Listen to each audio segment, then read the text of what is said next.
Hi friends, എല്ലാവർക്കും എൻ്റെ ചാനലിലേക്ക് സ്വാഗതം. അപ്പം നമുക്ക് ഈ ചക്കയൊന്ന് കട്ട് ചെയ്യാം. ന്യൂ ഇയറായിട്ട് കിട്ടിയ ചക്കയാണ്. ഈ വർഷത്തെ ആദ്യത്തെ ചക്കപ്പഴമാണ്.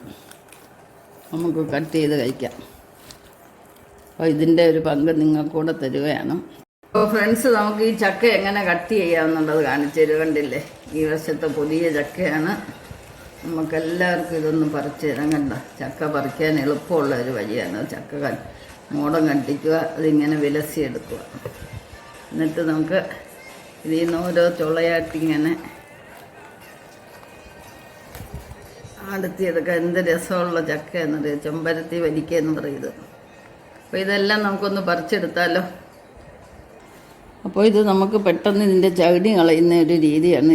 മടലിനകത്ത് തന്നെ വെച്ച് ചവണി എടുത്ത് കളഞ്ഞിട്ട് നമുക്ക് ചക്ക പറിച്ചെടുക്കാം. ഇങ്ങനെ നെടുപ്പിൽ നിന്ന് നമ്മളിങ്ങനെ ഒന്ന് മാറ്റുക, എന്നിട്ടെടുക്കുക. കണ്ടില്ലേ, പെട്ടെന്ന് എടുക്കാനൊക്കെ. ഇതെല്ലാം എളുപ്പം പറിച്ചെടുക്കാം. ചക്ക നമ്മുടെ എല്ലാം ഇഷ്ടഭോജനമാണ്. അത് എങ്ങനെ വേണമെങ്കിലും നമുക്ക് കഴിക്കാം. പച്ചക്കാരി ഇടിച്ചക്ക മുതൽ നമുക്കത് ഉപയോഗിക്കാൻ പറ്റും. പഴുപ്പിച്ച് കഴിക്കുന്നിടം വരെ അതിൻ്റെ ഗുണങ്ങൾ നമുക്ക് ഉള്ളിൽ ചെല്ലും. കാലാകാലമായിട്ട് പ്രകൃതിയിൽ നിന്ന് കിട്ടുന്ന ഏറ്റവും നല്ല ഒരു ഇതാണ് ചക്ക.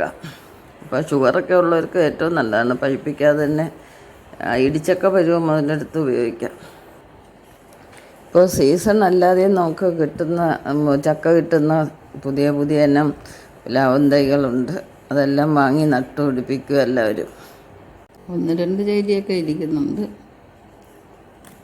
പെട്ടെന്ന് എടുക്കുക. അത്തരം തൈകൾ പറമ്പ് വേണമെന്നില്ല. നല്ല വലിയ ടിന്നുകളിലൊക്കെ നമുക്ക് നട്ടുപിടിപ്പിക്കാവുന്നതാണ്. ചെറിയ പ്രായത്തിലേ അത് കായ്ക്കുന്നുണ്ട്. അത് വളരെ ഉപകാരമാണ് എല്ലാവർക്കും.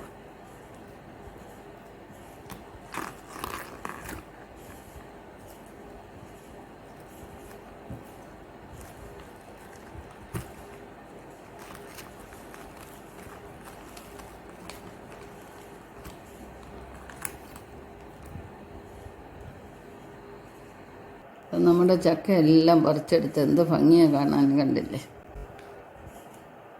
നല്ല ചെമ്പരത്തി വരിക്കയെന്ന് പറയും.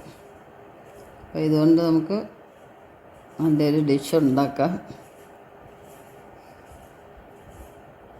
അപ്പോൾ ഫ്രണ്ട്സ്, എല്ലാവർക്കും ഈ പുതുവത്സരാശംസകൾ നേരുന്നു. ഒപ്പം ചക്കപ്പഴവും തരുന്നുണ്ട്. നെക്സ്റ്റ് ഒരു വെറൈറ്റി ആയിട്ട് അടുത്ത വീഡിയോ കാണാം. ശുഭദിനം ആശംസിച്ചുകൊണ്ട് ബൈ.